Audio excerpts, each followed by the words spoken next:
is your end of day market recap for Tuesday, November 4th, excuse me.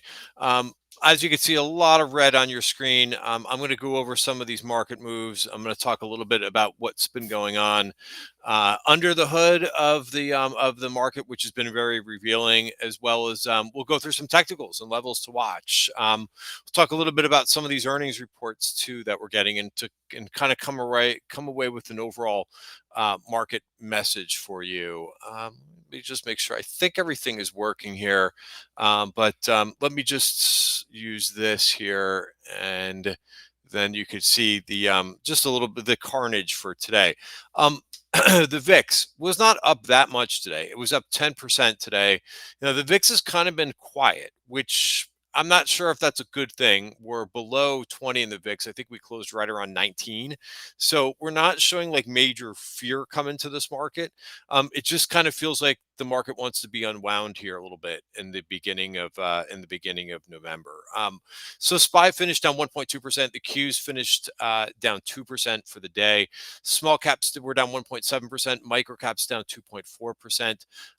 Bitcoin, really the cryptos, which have been acting weak now for a while, but really kind of succumbed and broke some support. For a while, they've been trading at the bottom of the range, but Bitcoin was down over 5% for the day, and I think closed on the lows as well. Sectors, some of the areas that have been the strongest are breaking down now a bit. Look at, for example, and I know some don't think that this is a market leader, but it has been XME, the metals and mining group, down 5% for today. Semis, which I thought had been overbought and due for a pullback, down 3.6% today. Gold miners, silver miners down a chunk today, down over 4%. Clean energy, which has been doing very well, down 5%. Crypto stocks, the blockchain ETF, which has a lot of the power miners in there too, that was down quite a bit. So it seems like a bit of a repricing that's going on. Some things, this is one of those situations, I think, where there's been so many areas that have acted really well up until, I would say, the middle of October, and then things started to kind of turn for some groups. But there's been so many of these groups that have acted well at this point. Once the top, I'm going to use probably going to use a lot of like uh, Wall Street expressions in here. One of which is, now that the market is pulling back, you're going to see a lot of the as the tide moves, is the tide is rolling in. You're going to see, or is it rolling out? I guess you're going to see who's wearing underwear or not, right? Who's been swimming naked without a swimsuit? That's one of the expressions that you can kind of see after we've had a big rally, where for a while, just a lot of groups were moving up and breaking out to new highs. Well, now you're going to see which kind of just were kind of going up with momentum and not much fundamentals behind them. So let me get away from this screen and we'll start to go over a couple other things. Before I go over the indices, I just want to bring up a note that I've been talking about for a while. And this is my midday note that I put out every day, where I kind of share things. And for a while, like, people just have not wanted to hear it, I think. I've tried to tell people over the last week or so that really the new 4-week, both the 52-week and the 4-week lows in the S&P have really been picking up. This is not today's note. This is Friday's note. And if this doesn't give you, like, if alarm bells aren't going off in your head when you see the S&P still kind of sitting around new highs, or like it was yesterday where the Qs were up 0.5%, and I saw some people saying, well, it's, as long as my one or two stocks that I'm holding are up, it's fine. That's usually doesn't work out for you in the end. Usually when there's distribution going in the market, it eventually hits everything, right? That's just how it works. You're not gonna. And it's a little bit of a fallacy. Some people think like their names that they're holding, right? When the overall market really starts to kind of break down under the hood, they think they're going to make it unscathed. And I do this too. I'm guilty of this too, right? And I try to make adjustments as I go along. But if this doesn't like mean anything to you, where you're seeing, oh my God, like there's 35% of the S&P is making a 4-week new low, and the price is sitting at still at new highs in the index. It's alarm bells should be going off for you, telling you that there's something that's not right, right? And that's why we tend to go through our analysis every day. And this, again, this is just from last Friday. Thursday, Wednesday, this was leading up to this, where we started to see two columns of new lows. I couldn't even fit it on one Excel sheet. And I'm sure you can't see. It's tough to see these names right now, but it's a whole what has been going on. And I think more and more people are talking about this now. But you did not see tech come up with any major new lows. Like you could see tech is right over here, right? There's only a few of those, but consumer discretionary, financials, healthcare, every other group was picking up in terms of those new 4-week lows. So I tend to I put a little bit more weight on the 4-week stuff rather than 52, because I think that names are going to make a new 4-week low before they make a new 52-week low. So you can kind of get ahead of those 52-week new lows. I would rather, find out sooner than later that something's going on under the hood than having to wait to the 52-week for a name that shows up on the 52-week low. That's kind of like you're kind of already missing the breakdown. By the time something makes a 52-week low, it's too late, right? The damage is already done. All right. So let me go. And so that's some of the negative, right? And so tech has been masking this. And I'm going to talk about this just for a second. Like it's been, I think all these open AI deals and all these other, I guess you could call them, and I hate this word, but the hyperscalers, right? They've been masking the weakness, by saying that they're going to provide a 10-year contract to a company for whatever. Well, I'm assuming that they could break that contract in 6 months, right? There's probably going to be a fee that they're going to have to pay. But if they see some dynamics change in 6 months, they're going to break that contract. So all these, $10 billion in this and $20 billion of this, right, has been keeping the market afloat, probably for a little bit. And I don't want to say that open AI and the hyperscalers with these contracts is the only story out there, but I think it's been masking the problem. Hence, yesterday, and I'm gonna go to the Qs here just for a second. But the Qs were up 0.5% yesterday. Right? Meanwhile, there was over 60 names that were down on the day yesterday, and I saw people saying yesterday they were saying, "Well, what's everybody complaining about? The Qs are up today." Like you got to be kidding. That's really like if you're not digging in, or if you're following somebody that isn't digging into the numbers, then you may want to think about who you're following, just because there's a lot of folks that over the last couple weeks who have just been bullish no matter what. And I was talking about that yesterday too, how difficult it has been to say something contrary to the popular narrative, without people getting upset about it, and I don't analysis should not be that way. And I hope that you're watching today, because I provide something a little bit different. I try to go through exactly what's going on in the market and give my opinion, regardless if it's a popular one or if it's not popular. And I get it. There's a lot of folks that like to give themselves high fives, and talk about, oh, we're bullish, how could anybody not be bullish with the Qs up 0.5% yesterday, right? I mean, it's very silly to me, but this is why I do these videos, to try to help a little bit. Now, does this mean, so that's kind of my negative rant on the market, but are we doing anything negative here? Well, okay, it depends on your time frame, right? If you're a super short-term trader, you don't want to see us break the 5-day moving average. However, I have said this, and I've said this a few times now. When the 5-day moving average gets way extended from the 20, usually price is going to break down a little bit. It's just because we're too overbought, right? And some people like channels. I don't usually do that, but you could draw a channel here. It's very easy to see, like an upward channel. And we just kind of got extended a little bit too far ahead of ourselves. So that's not bad. That we're kind of coming in here, and I think a lot of names. I think I've said this. I think that the last time that I was doing these end of day videos at the beginning of last week, I said, hey, this will be actually good if this market comes in a little bit, because it's really tough to go after some of these names that haven't had any pullback whatsoever. They're some names have gotten super extended. So let them come in a little bit. That's not bad. It's frustrating if you're caught and you're, if you're on margin at this point. I've seen people on social media say that, oh yeah, I'm long and I'm on margin. Really? I mean, that's a big shaking my head. I don't know how you could think that. What do you think with this is just going to get more and more and more overbought? So do I think this is a better setup now that we're starting to have a pullback in here? Yes, I do. And the level that I'm watching here is 672.82.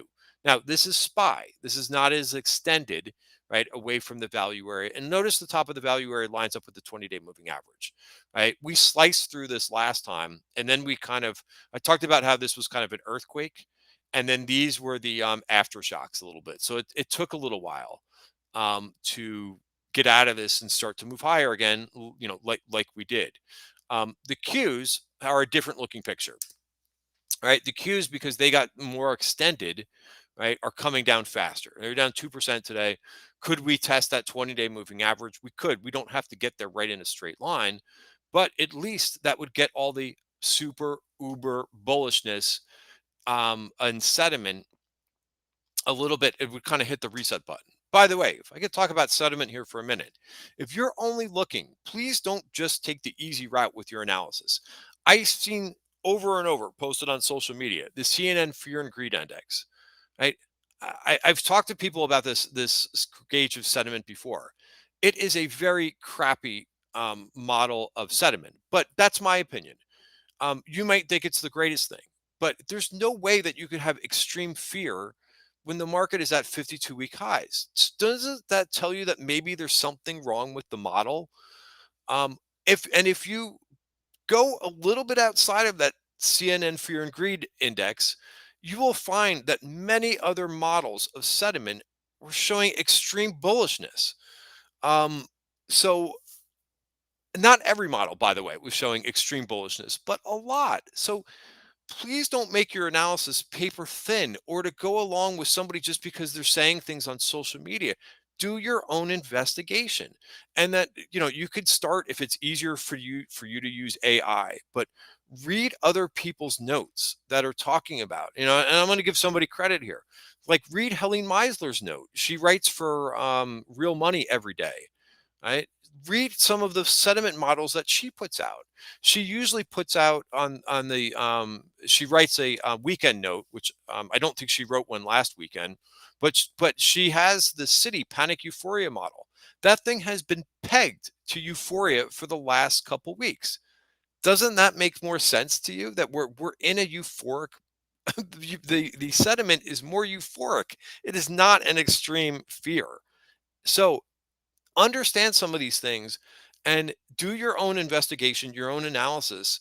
And I think you'll come away with better conclusions than following the herd of retail traders who have been posting that the CNN Fear and Greed Index is at extreme fear or at fear.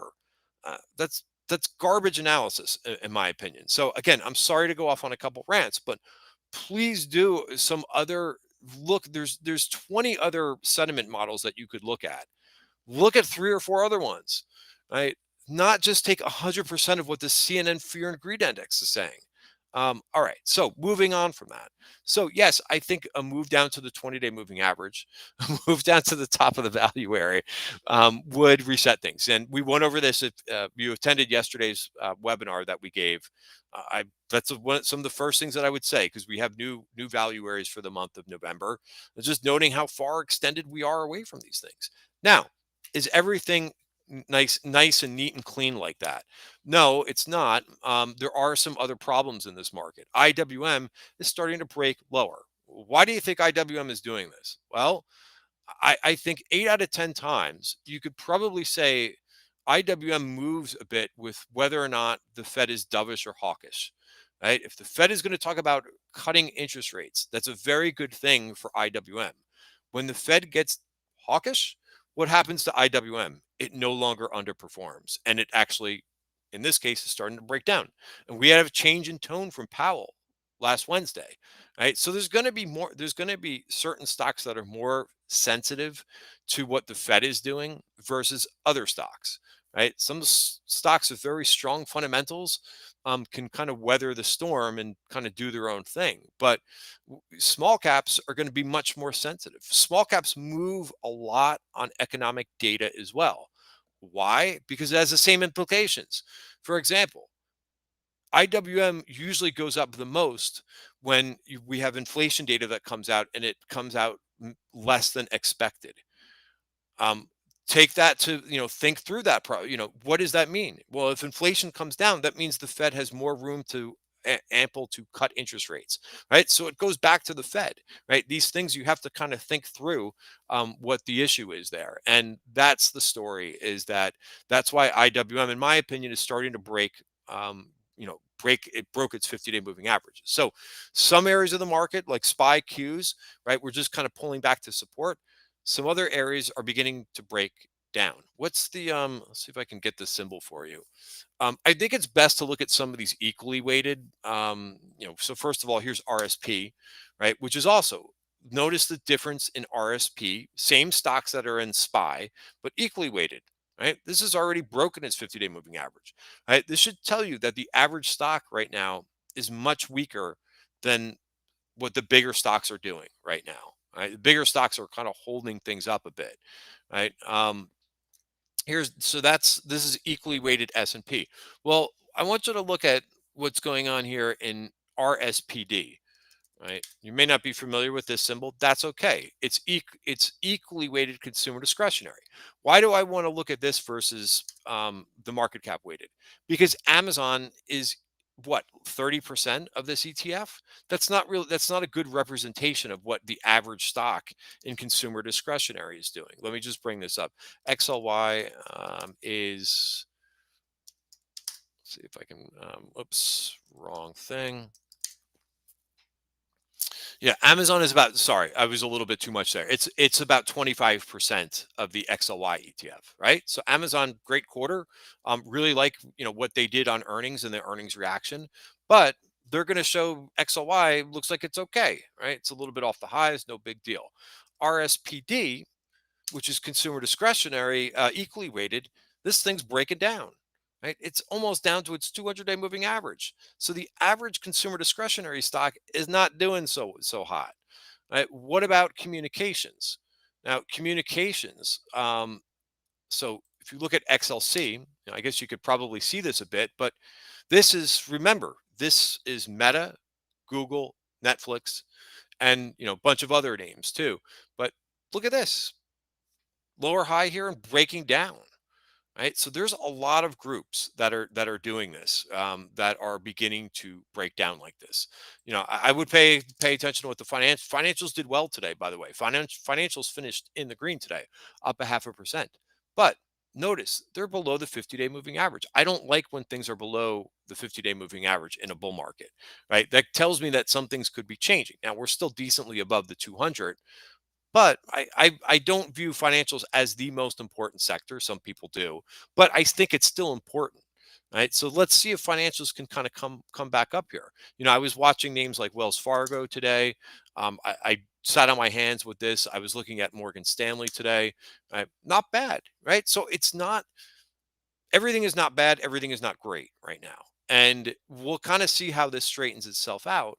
But I think what you're going to want to see is you're going to want to see more these things, right? New highs begin to outweigh the new lows. Now, at least today, I don't have today's note up, but you can find that at my Substack page, right? So if you go to TTGtrading.substack.com, right? You can find that note for today, and you could see that there were not as many new lows today, believe it or not. Now, why is that? Why on a day where the Qs were down 2% and IWM was down 1.7%, SPY down 1.2%? Why weren't the new 4-week lows picking up? Well, because some things like financials were in the green today. Like if you go back to the, so insurance names were in the green. A lot of these are low volatility names, but healthcare was in the green today. Big healthcare stocks. The home builders, by the way, finished green on the day, right? So there may just be a lot of rotation that's also needed in this market. The names that were hit hardest today were your high growth and tech names. Now those names are not near their 4-week lows yet, right? So that's why the new lows did not pick up today. Um, but yeah, I think it's kind of funny that the home builders, which are one of the worst areas of the market or have been, finished green for the day, right? So my opinion is here, and I'm going to, sorry, do I have the right note? I do have the right screen up. But my opinion is let some of this weakness play out a little bit. We are in a strong seasonal period that we've just entered. Now, is seasonality everything?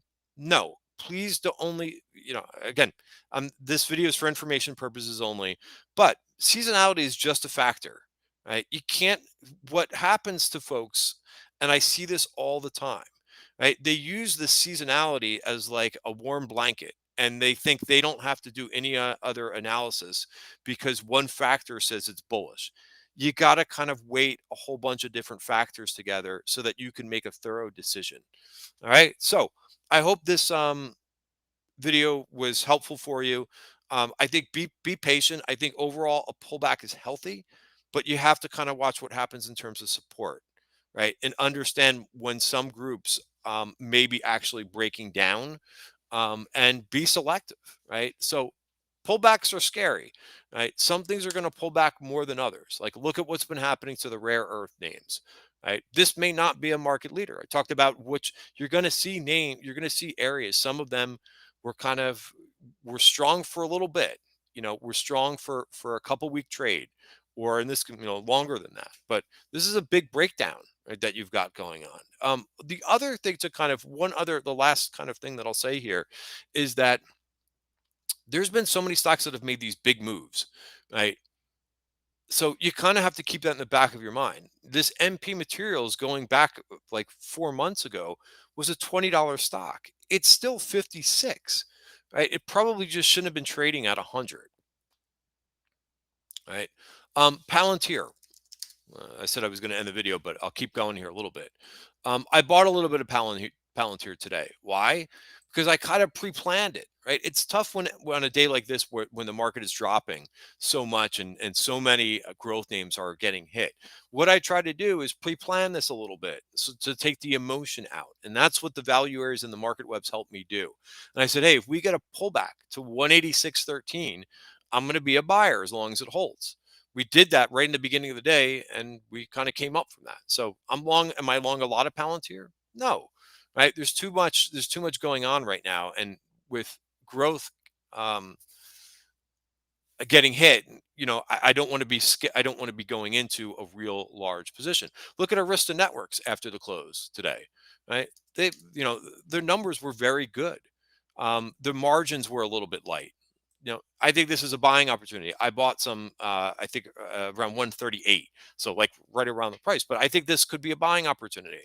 But you have to understand, like things are getting hit very hard right now. So it's not a time to be putting on, in my opinion, big chunky positions. You don't want to be the only buyer or the first buyer. You want to wait for the institutions to kind of come in a little bit. By the way, there's this stuff that's going on the more stuff that I see going on where they're using the poly market to make predictions like, oh, what's the odds that, the one that I saw yesterday, and I've seen this a bunch of times now, but what's Palantir going to do? There's an 86% chance that Palantir is going to go up, that they're going to beat their earnings, right? That doesn't mean that the stock, that's worthless. Right? That is worthless. Right? That doesn't mean that the stock is going to go up. That's the most important thing if you're a trader, right? If you want to talk about, if you write newspapers or whatever, and you want to talk about whether a name report, beats its earnings report, that's great for that. But if you're a trader, right, you don't like, it's not going to matter whether or not they beat earnings last quarter.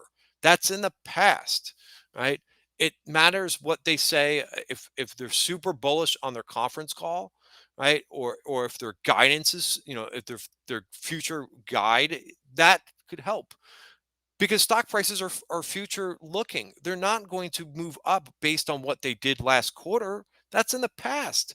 And the price action is also that reflected, that is also in the past.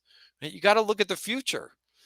Right. So Polymarket telling you whether or not they're going to beat their earnings project, they're going to beat their earnings estimate. It will have absolutely no relation to whether the stock goes up or not. All right, guys, that's it for today's video. Hope that